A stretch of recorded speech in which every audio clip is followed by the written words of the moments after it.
court appearance just down the road.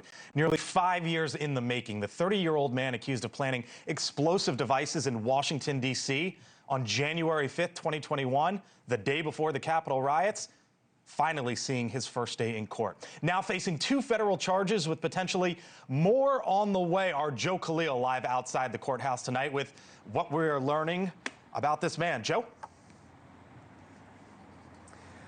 Yeah, Blake, literally a day, 5 years in the making, as you mentioned. Brian Cole now in court for his first hearing. He didn't say a whole lot today. He was mostly answering questions from the judge, identified himself. The judge laid out the 2 very serious charges that Cole is facing: possession of explosive devices, 1 count with intent to cross state lines, and another to do great bodily harm and potentially even kill. He's facing up to 20 years, the judge says, if he is convicted.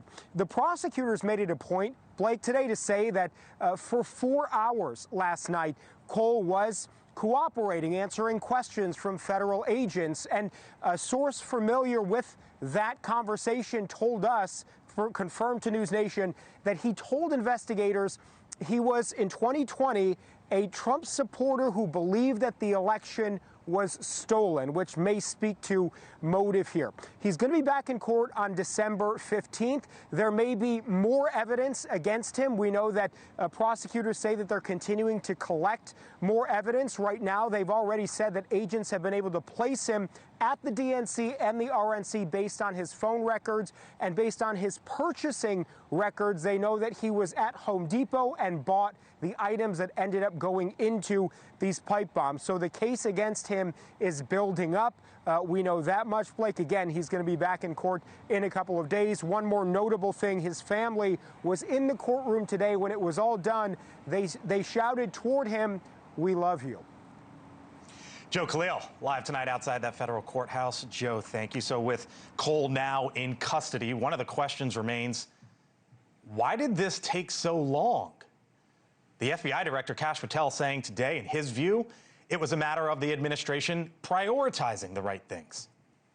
What we did, an investigation spearheaded by the Deputy Director and the ADIC of our Washington field office, brought in a new team of investigators and experts, re-examined every piece of evidence, sifted through all the data, something that the prior administration refused and failed to do. Joining us now, former FBI Special Agent, CIA officer as well, Tracy Walder, NewsNation national security contributor, and Charles Marino, former Secret Service Special Agent, former advisor to the Department of Homeland Security. Hello to you both. Thanks for being here. Charles, you know how we do things around here. Ladies first, so Tracy, I start with you. Kash Patel basically saying, you know what, we prioritize this. And I think it's a legitimate question to ask. Why did it take so long to track this guy down? Was it simply that this administration prioritized the case and the prior one didn't?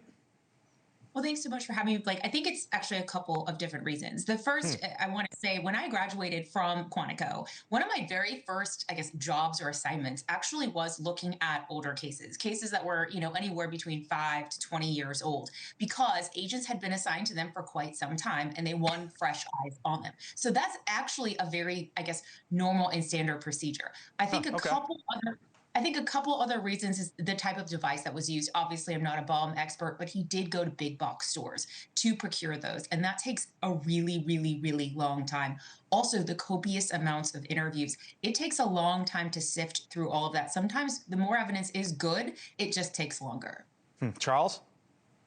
Well, to Tracy's point, I think 2 key words: urgency and resourcing from the Trump administration, demanding that this case be solved and bringing in a fresh set of eyes to look at all of the evidence. They're very clear in stating the fact from DOJ that there was no new evidence and no new tips that led to this arrest. So the evidence was in possession and it was being looked at. But sometimes you need fresh eyes to take a look at this. Is the fresh eyes standard operating procedure, or is that priority? Tracy. Is it a question? Well, sure. yeah, sorry. To Charles's point is, I wouldn't say it's standard operating procedure, but what I will say is it's something that is done with some frequency if you have what we call a stale case. Thank you for watching. Subscribe below and download our NewsNation app right now on your phone, and you will get fact-based, unbiased news for all Americans.